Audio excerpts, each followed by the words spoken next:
উচ্ছ্বাসার budget বাস্তবতার পরীক্ষা। বাজেটে ঘাটতি ধরা হয়েছে 2.43 লাখ কোটি টাকা। নিত্য প্রয়োজনীয় পণ্যে কমানো হয়েছে কর ও শুল্ক, কম্পিউটার ও আইটি পণ্যে বড় ধরনের শুল্ক ছাড়।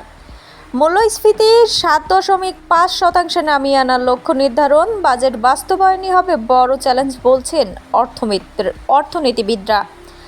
দ্রব্যমূল্যের ঊর্ধ্বগতিতে চাপে থাকা সাধারণ মানুষের অন্য কারো কর শুল্কে কিছুটা স্বস্তি, ব্যবসা বিনিয়োগে নতুন প্রণোদনা, সামাজিক সুরক্ষা কর্মসূচির সম্প্রসারণ এবং অর্থনৈতিক পুনরুদ্ধারের উচ্চাভিলাষী লক্ষ্য সামনে রেখে 2026-27 অর্থবছরের জন্য 9,38,000 কোটি টাকা জাতীয় বাজেট ঘোষণা করেছে বিএনপি নেতৃত্বাধীন সরকার। নতুন সরকারের প্রথম বাজেট হওয়ায় এতে তাদের রাজনৈতিক অঙ্গীকার ও অর্থনৈতিক দর্শনের প্রতিফলন দেখা গেলেও এর সফল বাস্তবায়ন নিয়েছে রয়েছে নানা প্রশ্ন। অর্থনীতিবিদ, ব্যবসায়ী, বিশ্লেষকদের মতে 2,43,000 কোটি টাকার বিশাল বাজেট ঘাটতি, উচ্চ রাজস্ব আহরণের লক্ষ্য, ঋণ নির্ভর অর্থায়ন এবং দীর্ঘদিনের কাঠামোগত দুর্বলতা কাটিয়ে ওঠাই হবে এই বাজেটের সবচেয়ে বড় চ্যালেঞ্জ।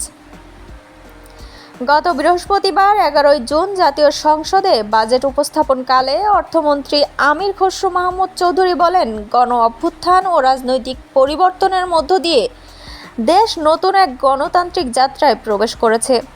সেই বাস্তবতায় এবার বাজেট শুধু ব্যয়ের হিসাব নয়, বরং অর্থনৈতিক পুনর্গঠন, বিনিয়োগ বৃদ্ধি, কর্মসংস্থান সৃষ্টি এবং অন্তর্বর্তীমূলক উন্নয়নের একটি রূপরেখা। সরকার আগামী অর্থবছরে মূল্যস্ফীতি 7.5% নামিয়ে আনা এবং প্রবৃদ্ধি 6.5% উন্নীত করার লক্ষ্য নির্ধারণ করেছে। একই সঙ্গে 2034 সালের মধ্যে বাংলাদেশকে $1 ট্রিলিয়ন অর্থনীতিতে পরিণত করার দীর্ঘমেয়াদী লক্ষ্যও ঘোষণা করা হয়েছে। নতুন বাজেটের সবচেয়ে আলোচিত দিক হলো নিত্য প্রয়োজনীয় পণ্যে কর কমানো। ধান, চাল, গম, আলু, মাছ, মাংস, ভোজ্য তেল, পেঁয়াজ, রসুন, চিনি ও বীজ সহ 60টি নিত্যপণ্যের ওপর উৎসের কর কমিয়ে 0.5% করার প্রস্তাব দেওয়া হয়েছে। এছাড়া খেজুর, জিরা, দারুচিনি, এলাচ, লবঙ্গ, বিভিন্ন মশলার উপর নিয়ন্ত্রণমূলক শুল্ক প্রত্যাহার করা হয়েছে। শিশু খাদ্য উৎপাদনে কাঁচামাল আমদানিতে শুল্ক কমানো হয়েছে। কিডনি রোগীদের জন্য ডায়ালাইসিস ফিল্টার আমদানিতে ভ্যাট অগ্রিম আয়কর প্রত্যাহার করায় প্রতিবার ডায়ালাইসিসে প্রায় 800 টাকা পর্যন্ত ব্যয় কমতে পারে বলে সরকারের দাবি।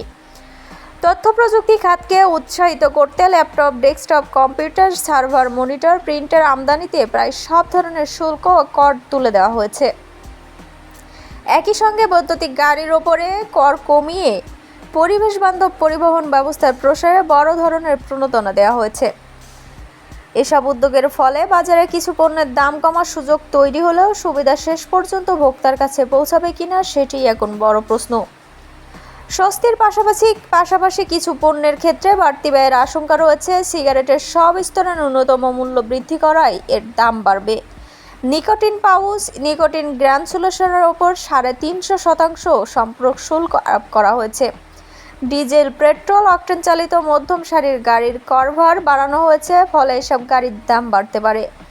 বিদেশি কাজু বাদাম, মধু, সুপারি, পাঙাশ মাছের ফিলে, কম্পোজিট গ্যাস সিলিন্ডার এবং বিভিন্ন আমদানিকৃত খাদ্যপণ্যের উপরও বাড়তি শুল্ক আরোপ করা হয়েছে। রড, টাইল, স্যানিটারি ওয়্যার ও কিছু ইলেকট্রনিক পণ্যের দাম বাড়ারও আশঙ্কা রয়েছে।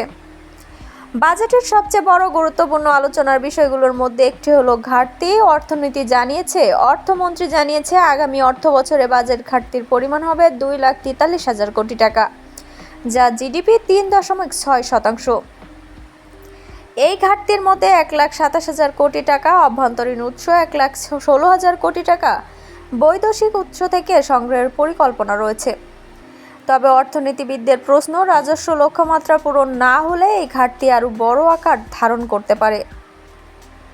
তবে বাংলাদেশ বাজেট ইতিহাস বলছে, বড় বাজেট ঘোষণা করায় সাফল্যের মাপকাঠি নয়, প্রকৃত চ্যালেঞ্জ হলো সেই অর্থ দক্ষতার সঙ্গে ব্যয় করা, রাজস্ব সংগ্রহ নিশ্চিত করা, পরিকল্পনাগুলো বাস্তবে রূপ দেয়া। সেই অর্থে 2026-27 অর্থ বছরের বাজেটকে একদিকে স্বস্তির প্রতিশ্রুতির বাজেট বলা যায়, অন্যদিকে নতুন সরকারের সক্ষমতা যাচাইয়েরও একটি বড় পরীক্ষা। আগামী এক বছরে বাজেটের ঘোষণাগুলো কতটা বাস্তবে রূপ পায় সেটি এখন জনগণের প্রত্যাশা পূরণ করতে পারে কিনা সেটিই এখন দেখার বিষয়।